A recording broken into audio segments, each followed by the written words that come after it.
Hello guys, good morning and welcome to NCERT zone. चलिए discuss करते हैं 5 जनवरी 2021 के डेली करंट अफेयर्स और पीआईबी रिपोर्ट्स को। तो सबसे पहला क्वेश्चन हमारे सामने है। ट्राइफेड ने भारतीय वनवासी कल्याण आश्रम के साथ एक एमओयू पर हस्ताक्षर किए हैं। एमओयू का मतलब क्या होता है? एमओयू का मतलब होता है मेमोरेंडम ऑफ अंडरस्टैंडिंग। ठीक है, मेमोरेंडम ऑफ अंडरस्टैंडिंग। तो इस पर हस्ताक्षर किए हैं ट्राइफेड ने भारतीय वनवासी कल्याण आश्रम के साथ। तो इसके तहत ट्राई फूड पार्क की स्थापना की जाएगी। तो आपको ये बताना है कि जो ये ट्राई फूड पार्क है ये कहाँ पे स्थापित किए जाएंगे। ठीक है, एक्चुअली ये पार्क नहीं, ये पार्क्स है, बहुत सारे पार्क्स है, लगभग 5 पार्क्स है ये। तो ये कहाँ पे स्थापित किए जाएंगे? तो ये स्थापित किए जाएंगे मध्य प्रदेश में। कहाँ पे? मध्य प्रदेश में। कुछ और इन्फॉर्मेशन है इससे रिलेटेड, चलिए उसको डिस्कस कर लेते हैं। तो जो ट्राइबल्स हैं उनके लाइवलीहुड को इम्प्रूव करने के लिए ट्राइफेड ने मेमोरेंडम ऑफ अंडरस्टैंडिंग पे साइन किया है और इसके तहत एमपी के 5 ज़िलों में क्या किया जाएगा? ट्राई फूड पार्क की स्थापना की जाएगी। ये जो ट्राइफेड है ये मिनिस्ट्री ऑफ ट्राइबल अफेयर्स के अंडर में आता है और इसने हस्ताक्षर किया है मेमोरेंडम ऑफ अंडरस्टैंडिंग पे किसके साथ? अखिल भारतीय वनवासी कल्याण केंद्र के साथ। और ये जो अखिल भारतीय वनवासी कल्याण केंद्र है ये काम करता आ रहा है लगभग ट्राइबल स्टेट्स में, जैसे छत्तीसगढ़, झारखंड और मध्य प्रदेश में 1952 से। ठीक है, तो चलिए दूसरा क्वेश्चन डिस्कस करते हैं। नेक्स्ट है, नॉर्थ ईस्ट का पहला खेलो इंडिया स्पोर्ट्स स्कूल कौन बन गया है? खेलो इंडिया स्पोर्ट्स स्कूल कौन बन गया है? खेलो इंडिया इनिशिएटिव जो है हमारी गवर्नमेंट की, इसके तहत पहला खेलो इंडिया स्पोर्ट्स स्कूल कौन बन गया है? किसके तहत? सॉरी, कहाँ पे? नॉर्थ ईस्ट में। तो अभी ये बन गया है Assam rifles public school Meghalaya. ये बन गया है नॉर्थ ईस्ट का पहला खेलो इंडिया स्पोर्ट्स स्कूल। चलिए नेक्स्ट क्वेश्चन लेते हैं। नई जीवन शांति योजना किसने शुरू की है? नई जीवन शांति योजना किसने शुरू की है? तो ये शुरू की है एलआईसी ने, यानी कि life insurance corporation of India ने ये योजना शुरू की है। इस योजना के तहत क्या होगा कि कोई भी क्या कर सकता है? लाइफ इंश्योरेंस करवा सकता है एलआईसी में और अपने ज़िंदगी भर के लिए मंथली पेंशन का जुगाड़ कर सकता है। यानी कि इस योजना के तहत जो भी, यानी कि कोई भी इंडिया का निवासी क्या कर सकता है? अपना लाइफ इंश्योरेंस करवा सकता है और उस लाइफ इंश्योरेंस का फ़ायदा क्या होगा कि वो जब तक ज़िंदा रहेगा उसको हर माह पेंशन के रूप में मिलेगा। ठीक है, नेक्स्ट क्वेश्चन की बात करते हैं। भारतीय रेलवे ने दुनिया की पहली हॉस्पिटल ट्रेन, जिसका नाम इन्होंने क्या रखा है? लाइफ लाइन एक्सप्रेस, इसको बना करके इतिहास रच दिया है।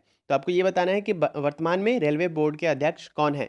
तो आई होप ये क्वेश्चन हमने पहले भी डिस्कस किया है, आपको इसका आंसर पता होगा। तो अभी हाल ही में भारतीय रेलवे बोर्ड के नए अध्यक्ष कौन बने हैं? सुनीत शर्मा।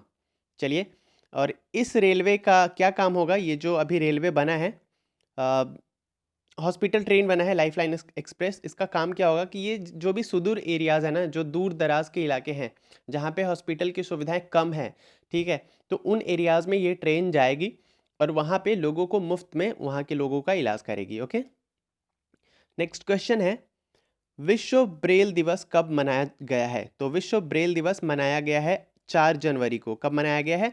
4 जनवरी को। विश्व ब्रेल दिवस मनाया क्यों जाता है? तो ऐसे लोग जो कि विजुअली क्या है? इम्पेयर्ड है, जो देख नहीं सकते, उनके लिए लुईस ब्रेल ने क्या किया था? लुईस ब्रेल ने एक पद्धति को ईजाद किया था, एक सिस्टम, एक प्रणाली की स्थापना की थी जिसको ब्रेल लिपि के नाम से जानते हैं और जो कि टच करके पढ़ा जा सकता है। तो ये किसके लिए बनाया था लुईस ब्रेल ने? ये ऐसे लोगों के लिए बनाया था जो कि दृष्टि बाधित है, जो कि दृष्टिहीन है। ओके, तो उन्हीं के जन्म दिवस के अवसर पे, लुईस ब्रेल के जन्म दिवस के अवसर पे इस ब्रेल दिवस को मनाया जाता है 4 जनवरी को। तो 4 जनवरी, अभी हम 5 तारीख का डिस्कस कर रहे हैं करंट अफेयर्स, तो 1 जनवरी को हमने मनाया था डीआरडीओ दिवस और 4 जनवरी को हमने बनाया ब्रेल दिवस। इसी तरीके से जो भी इंपॉर्टेंट डेज आएंगे मैं उसको ऐड करता जाऊंगा। चलिए बात करते हैं नेक्स्ट क्वेश्चन की। नेक्स्ट क्वेश्चन है, keep sharp build a better brain at any as पुस्तक किसने लिखी है? Keep sharp build a better brain at any as, ये पुस्तक किसने लिखी है? तो बुक्स का क्या होता है कि आपके हर एग्जाम में 1 से 2 क्वेश्चन आ ही जाते हैं बुक्स एंड पब्लिशर से रिलेटेड, बुक्स एंड ऑथर से रिलेटेड। तो ये अभी लिखा है संजय गुप्ता ने। किसने? संजय गुप्ता ने। Keep sharp build a better brain at any as. Next question है, कौन सा देश IUCN समर्थित एशिया प्रोटेक्टेड एरियाज पार्टनरशिप, जिसे शॉर्ट फॉर्म में APAP कहते हैं, इसका सह अध्यक्ष चुना गया है? तो हमारा देश भारत अभी IUCN समर्थित एशिया प्रोटेक्टेड एरियाज पार्टनरशिप का सह अध्यक्ष चुना गया है, जो कि कितने सालों के लिए चुना गया है? 3 इयर्स के लिए चुना गया है, और ये रहेगा कितने साल, कौन से ईयर तक? तो 2023 तक ये रहेगा सह अध्यक्ष। ओके, कुछ और इसके बारे में इंफॉर्मेशन है वो देख लेते हैं। तो जैसा कि मैंने बताया कि 2023 तक ये सह अध्यक्ष रहेगा IUCN के उस पार्टनरशिप प्रोग्राम का। साथ ही साथ ये इसने रिप्लेस किसको किया है? इसने रिप्लेस किया है साउथ कोरिया को, यानी कि दक्षिण कोरिया को। IUCN का पूरा नाम होता है international union for conservation of nature, okay, जिसकी स्थापना हुई थी 5 अक्टूबर 1948 को 1948 में। हेडक्वार्टर इसका है स्विट्जरलैंड में, और इसके CEO भी है ग्रेटेल ऑगिलर, और फाउंडर इसके हैं जूलियन हक्सले। नेक्स्ट क्वेश्चन की बात करते हैं। हाल ही में किस राज्य ने अपने पानी के टावरों पर IT उपकरण लगाया है?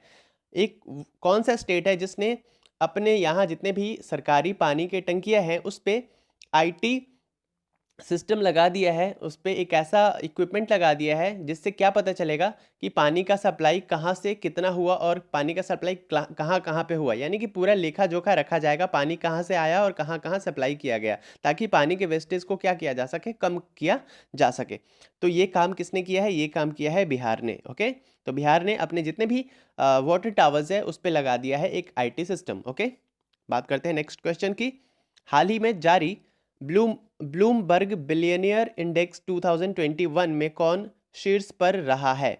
अभी ब्लूमबर्ग ने जारी किया है बिलियनियर इंडेक्स 2021, तो इसमें टॉप किसने किया है? Who has been topped the list of Bloomberg billionaire index? तो ये टॉप किया है किसने? ये टॉप किया है जेफ बिजोस ने। जेफ बिजोस कौन है? तो अमेजोन के फाउंडर है। ठीक है, बात करते हैं नेक्स्ट क्वेश्चन की। हाल ही में किस देश ने, अच्छा उसके बारे में थोड़ा और जान जाते हैं। जेफ बेजोस जो थे इन्होंने तो टॉप किया है, ठीक है, लेकिन सेकंड पे रहे हैं एलोन मस्क और थर्ड पे रहे हैं बिल गेट्स। और अगर बात करें अंबानी की, तो मुकेश अंबानी इस लिस्ट में 12th पोजीशन पे हैं। नेक्स्ट क्वेश्चन है, हाल ही में किस देश ने बेला तूफान के कारण 50% से अधिक बिजली उत्पन्न की है? तो अभी बेला तूफान आया था एक देश में जिसमें विंड की स्पीड इतनी ज़्यादा थी कि उस विंड का इस्तेमाल करके उस देश ने क्या कर लिया, लगभग 50% से ज़्यादा बिजली उत्पन्न कर ली उन्होंने अपने देश में। तो ये काम किसने किया है? तो ये काम किया है ब्रिटेन ने। ठीक है, ब्रिटेन ने उस तूफान का ही फ़ायदा उठा लिया, जो कि तूफान आया था, उस तूफान के विंड स्पीड का फ़ायदा उठा करके 50% से ज़्यादा इलेक्ट्रिसिटी क्या कर ली उन्होंने, जनरेट कर ली। तो इसे ही क्या कहते हैं? इसे ही कहते हैं नरेंद्र मोदी की भाषा में क्या कहते हैं हमारे प्राइम मिनिस्टर इसको? आपदा में अवसर। ठीक है, चलिए बात करते हैं नेक्स्ट क्वेश्चन की। भारतीय खाद्य सुरक्षा और मानक प्राधिकरण यानी कि FSSAI, ठीक है, इसने हाल ही में भोजन में, यानी कि जितने भी पैकेज्ड आइटम आते हैं ना, जितने भी पैकेज्ड फूड आते हैं, तो उसमें कौन से, ये जो खाने के कौन सा घटक है जिसको घटा दिया उन्होंने, उसके लिमिट को घटा दिया है। तो खाने में बहुत सारे कंपोनेंट्स पाए जाते हैं ना, जैसे प्रोटीन हो गया, शुगर हो गया, कार्बोहाइड्रेट हो गया, विटामिन हो गए, फैट हो गया, ठीक है, फाइबर्स हो गए। तो इसमें से किसको हटा दिया, आई मीन घटा दिया, नॉट हटा दिया, घटा दिया है। तो अभी FSSAI यानी कि food safety and standard authority of India ने क्या किया है, जितने भी पैकेज्ड फूड आइटम्स है उसमें जो ट्रांस फैट्स होते हैं, यानी कि जो फैट्स होते हैं उनके लिमिट को घटा दिया है। पहले पैकेज्ड फूड आइटम में 5% तक आपका रहता था फैट, तो अब उसको घटा करके कितना कर दिया गया है? 3% कर दिया गया है। कितना कर दिया गया है? 3% कर दिया गया है।